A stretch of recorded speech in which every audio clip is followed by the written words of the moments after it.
Yabe mo bibi akwa abade aba smart Ghana update so. We news update fufuro kra de ba besom. Canada compare kwa Agyapong abusia Oma express omo chances after say Alan Trematin wa withdraw free elections nim abusia yakwa akuti. Eno achi na Oma tutu bi nso e de amane member of parliament bi a wodi wani budia na chese chairman sabonsumu omo se ebi wonde letters aba abonten person omo kire se with the amount of vote Dr. Mahamudu Bawumia anya ene de e kamia koye se party anya chusu obi awie nti enka ebeya ka omo aka ni nyina enyem na nka omo ma Dr. Mahamudu Bawumia enko nenu na Canada compare kwa Agyapong omo to japa yi pa se they don't deserve to be member of parliament cry nsem na omo de aba beto dwane sanse age a ewo constitution mu se emra asase ye faso ni ansa ne select flag bearer de edenti ana se member of parliament a wo hyemra na oni mra obeka se hwe na obi ampo an contest Bawumia biem komoma Bawumia emfa mu nko abusuan we susu ye nsem a ye kwa akoti eno achi susu opoku nsafo a obi anim se no ka abatwe hu aspirant na ejina ni bi hu so ensem bi aba beto dwa achese ewo committee na se no e kamia koyese enensem ye create confusion nyina yesi wo raise ni app opeja ne nsa na so sorry se wakasa no mpanifo ni bi e Shatta ni app se ontena se no onka na no ntum ono obadaben ewo party nim ni nyina so ye nsensem abusuan ebubo ba ye kwakotie mu nkiremu eno achi na Canada compare kwa Agyapong the campaigns manager Mr.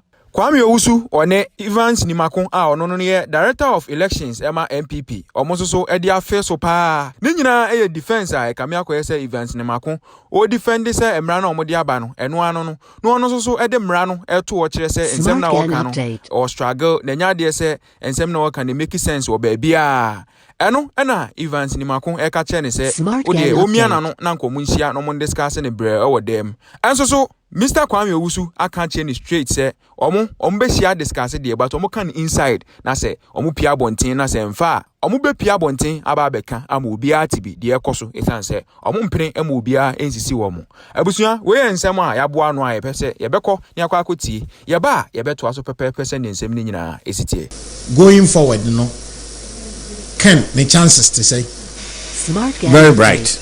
Okay. At any point in time, I'm say Honorable Ken will demonstrate say you're forced to reckon with. In going forward, you say you're 2 years at the fret in your numa or more free move or much chidi for. In a kind now in a Timmy Kofi and yes, Ghana. The me fee say, your mom in I will say, dear, your quan emu a beer. Your boss and a quandam. DMB, I mean,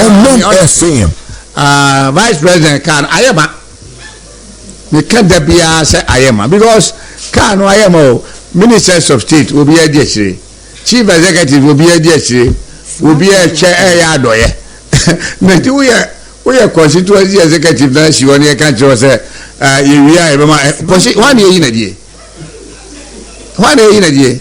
Edi mo my nyina momra pass ne kwawom edi ne kwawom ye de ayema kwame wa kansa bu ayema ya ni tambe so bi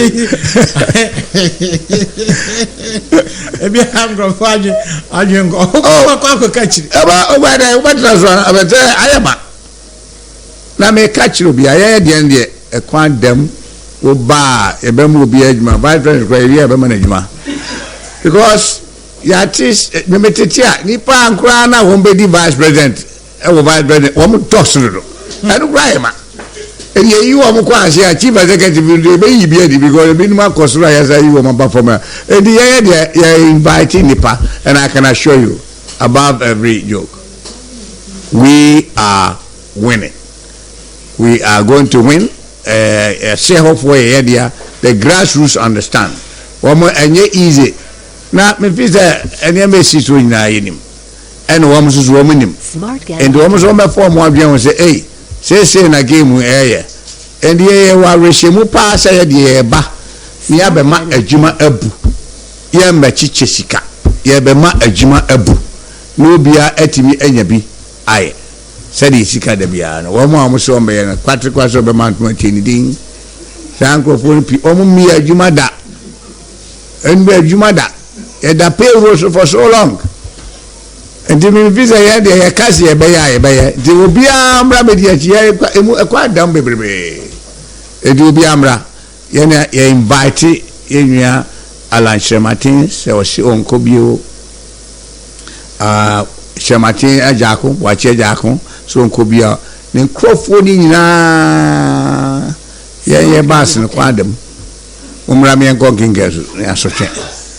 Kwadem, said there, Kwame said there, Nkrofo, Asia, ye mubia, yana, or moon, a country, ye mubia, a quan kitikiti, a faso dear survey. You made me on Wabia, taxi driver, Ujina, Obia, Ujinan Quanche, to the Majamina Casase. Beso, yes, I deal with mammy. Pe nipa bedrias, pe nipa duanai, and your mon casamame. Na I told that crime, Miss Maubi. Now, so be neutral person, student from Lagos. So, Wokoha, na ebia Jinaha, ebia, and nipa be 50 and between, and no mon casani busse almost say. 74% or more winning a banner, busse almost 74 why not or then a bar and Crawford a better baman. Results na yana or more a depan. The part of Donna Casa, oh, I'm so number can badia any or more better. And big vessel winning among fact. Monsoya Munya do feedback. oh, of course. I hope taxi driver for open market woman or Utrema now I walk as I will be home. Meaning say no cry nano say a survey or TV3 by out almost 95% for Honorable Ken. Assuming it is true, but it's a Facebook thing, so I assume say it true. And yeah, in the yes, I per se will be a flag bearer. Yeah, per se you be change Ghana. And to beat NDC, you need a guy floating voters. People wabontin a yadano, Ranan Krank, a yadano. And your chances here, you did all the way, you did a winning. Yen sign. Obia intimidate my yen sign oh yen sign kwa yen chance yen twema obia and the one baby no omonye yen wo be kosoa to say ade besa and obia nya ready wow support you bia mo akoma na oyem because we are going all the way and yes obia honorable can obetwe anaso ontwe wo mo intimidate here yes you be intimidate wo mo ye dey are ready your baby, your baby. And the man, your mother say, yeah, you say we are this your national council. No. Party, no, some of us. You Jessica starting in the early through a duwa hit to Dana. Or be now, crime shopping no more. Yeah, more be my town, your national council, should be out. We are going all the way. Emran Yajuma, Emra and Yajuma. Yajuma Soswa, Hebeyajuma. And you may be at as you would achieve work to him. The other sheer chum named Chamco and at the aircon. What do you have? I'm not threatening anybody, but I'm telling you, so because you acquire my winning this year. Oh, no. Yabeko pa mo say abamba nti mama bamumu. We no want to be boom abam keke. Ba mama bamumu. Mate comment to say after super delegates o share say the vote no koya na chese party na kasa wi nti sana delegates no so ebe wom say 958 or 960 and need 208,000 enye pedia but omo make it arguments oh my who even article from one member of parliament say who hiam pokra say MPP sa come anim biem some kwa you bi san say party anya kasa wi so bi cancer we cancer Abraham who say oni ayem ra she badwani a e won temra say e yi free ho. It's a constitutional provision. Party na kasa na de kwa me party kasa ya shemra si entro ba we first 5 ay be ko so a oni nam twetwe sa de we enu sa no mo parliament there is yi free ho. I'm telling you anka ne crowd is a kokoye survey crowd honorable ne mfandi was infometric if I want 3 years we ala winning by we are winning na dey home ya be na kan so wa ba show where beginning within 7 months most of the people wɔn gye chipi bi a ɔyɛ parliamentarian wɔn sponsor no because na DMB or political agenda near the other. They are sponsor obi and some of the things yes, but I am telling you the grassroots enim enema honorable Ken why the ama party no wɔn enema soso a obetimi aye efiri eko the ama party no wɔn sa enim enema honorable Ken obetimi aye the ama ne man enti saa no ye behwe so edi ato aba na nipa edum dunsia ya omudi achi yo obi apeso keep na juma na mka say bass na yema o let them the acquire them new ideas enti ye be winning election hands down and we'll go to defeat NDC also hands down. I just want to ask Evans, what well-being are we addressing here? The more important thing they say, aspirants met and this suggestion was made, they say, let us do it in one place. Ye two aban baby baako na say ye board draw, woman board draw na ya sato because it was meant for 1 o'clock. Ye kaya kiti ye rakojo poku e man anoso so oka ye say trans na ye hwan national council woman gidi very hostile on this subject matter. Kojo poku no ye candidate no. Yes, he tried to present the case here who said a bebo drawer at the end we sought an interpretation from the council. Okay. That the constitutional amendment was not clear. So Yen decided Namun come up with what is going to happen. So the assumption was that Mon Preso Mian to one place. I've had a draw a boy, I'm moving some Babokanti, much and you go post, and they enter the National Council for. So National Council or power, National Council, some of them have interest. Some of them have interest. The National Council includes certain people who are more to a baby, or more contesting. It is the idea said National Council have the power, the well-being. No. This is the fish you walk on there. Yeah, my warning. We try to define say assembly action, and until the moment you define it, and one more can say no. Now, if I do baby at the end, I also National Council has the power. It is a CM person Busa Yeura Evans. It is a Yako Drew Kwamua. Is he going to tell us National Council Ebe Baba can say yenye we MN favor other people. This influence and until nama ebinumu air withdrawn. The end no ya pesi ma who say sa particular provision and non FM and on the ya quite woman mama chashe and woman who say ubi aboka abedu say and ye drum finfino and the very same National Council without any event happening can now come in and say oh we have decided to change it. No, I think that it is wrong. Evans is trying to do the undoable. And then more can and sit in Siso and me on go back. No one call back to the National Council. No one come up with a decision which will be acceptable. They are all candidate.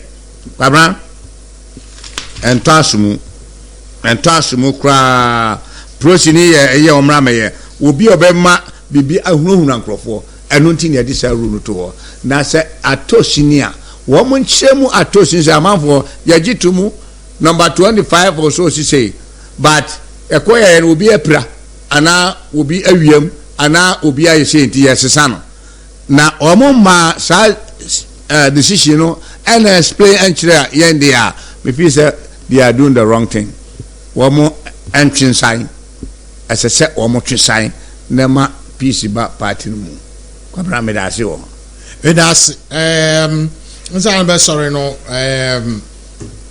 Director of Research, Ravens, Marcon person or responded to. That's good. That's good. Issues now we're raising. I think it's fair that we're listening to him. Also, Director of Elections, Ora Evans, Yamakwaba. Okay, Evans. Evans. Azuma Committee no taking the powers from National Council.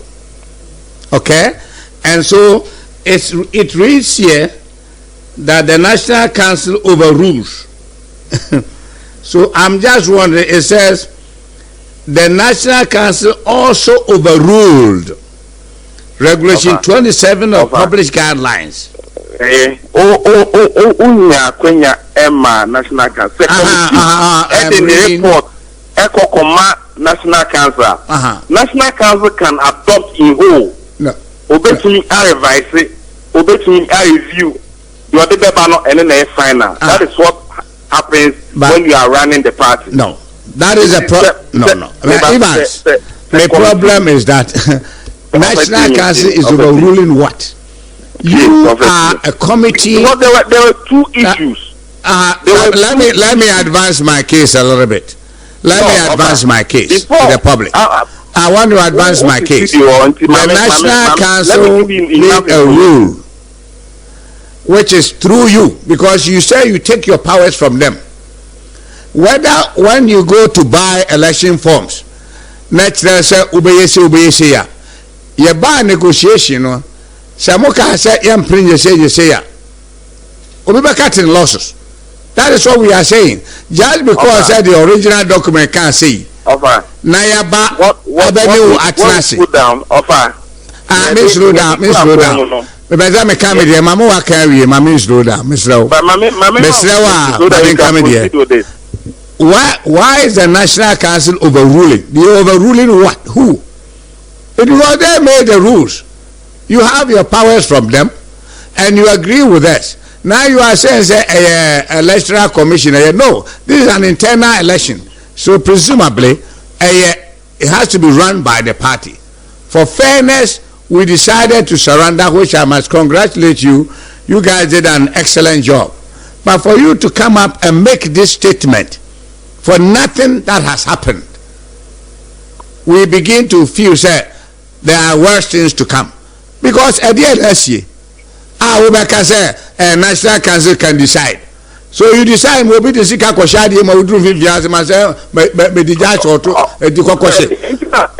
it is wrong. Your statement is wrong. No, your statement, you can listen, it is wrong because you agree in principle. Okay, Kwame, now my advance.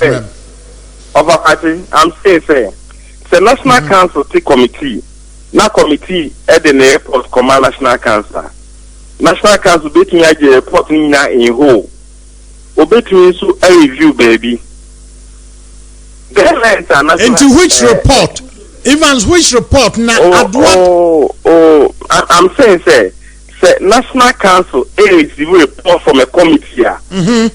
National Council between civil committee report in whole. No, Agyapong. Obetumi Saka said there are portions of the reporter I disagree. And this is the way forward. Evans, let me find out was after super delegates, no election committee the new guidelines said National Council and consider was anything put before National Council for consideration at all at that stage? Over National Council decisions, no. Say, a member of National Council, I need the CEO be near the better abundant. No committee not in the report, echo command party no at the National Council level. What do I say? 26. The guidelines was specifically for the 26th Special Electoral College. Going forward, me of Abeka said that you share aspirant new agents no committee needed to mean say we are open. You be also I engage because say you be do November 4 you be a final primary. Inti BBNC BBN close no even the best say election committee more guidelines and then we want to presume say National Council approve yi and I'm the starting process no and I say and I'm the two aba edikan no ye two aba edikan super delegates no wie no did the election committee come with new rules and now then a prompto National Council overrule portion of something of their own law. Yeah, was there a petition? What? Yeah, then they see Okay, offer medicine. There, a combine me say year 26 against special electoral college. The fifth position at time. There was an emergency National Council meeting. Meeting about some committee in the airport, Ekoma National Council. National Council executed 2 decisions. One, NSA to break the tie for the fifth position. National Council not be constituting the home as electoral college. Now, what break it tie no? The person say in the guidelines for the 26 special electoral college, there was a rule say aspirant to be any quine say obefa obioye delegate to the conference as an agent. National Council felt say any constitutional, and so obey that way the decisions that National Council headed by General Secretary Ignacio Ebrifu Media in Kofi the about Tuja and no. Evans, my problem is why is National Council overruling itself? Because if you say that it was meant for August 26 elections, then by default, everything from 1 to 30 is off the records. Why is this one in particular? Let me advance my case. Let me advance my cause. The BINC, out of the 1 through 30 or whatever regulations, say it was meant for August 26 in Kwa. By default, it has elapsed. They've all gone away. So why is this particular, you are saying it's unconstitutional, but you take your powers from National Council. So when we agreed on that, we assumed that you made it available to them for it to be approved. So for you now to come in the middle of the game to say, overrule themselves. So you didn't take your powers? How come we did apply that if they didn't have the power to do that? I disagree. This argument you are advancing, National look at it. The rules have been looked at before we went to the elections. So it is not subject to approval. Presumably it has been approved already. You say after 21st, only principal, we share committee. Next say, BBA also actually agree. Yentuna Adom Yanka, M1 say, but young Kampa and young Obinim say they cannot overrule themselves. And the argument how it doesn't come emphasize what is woman taking no advice no or say the reason let's say you better not them na yaka hwasem na aboa party na kan we are going on the rule that is taking people off the record yeah share them one come by Mamini Evans enwe Evans ba cho wa wie over the person me say kan say concern of a reason no non essay na business can continue yanto your boss na share separate e wo yefie na yini ho abobo ese gbanu so a yemia new party yibi your internal elections na ye be presidential candidate echo elections 2024 na Ghana fu nyina ato aba ama a candidate nyego so ayen hwehwe be magana kimpo meda ase ba mbezo ko dadwene ho kyerɛ ntra nti na me kan ha no e de dadwene ho kyerɛ na yɛhia ne yaka ho asɛm ya ba nti me fi sɛ anya ade a yɛbɛka sɛ yɛbɛka ndɛm nko a yɛka ndɛm na nye yɛbɛka na bonten kyerɛ yɛbɛhia good night kwa da na ade asa Evans said that.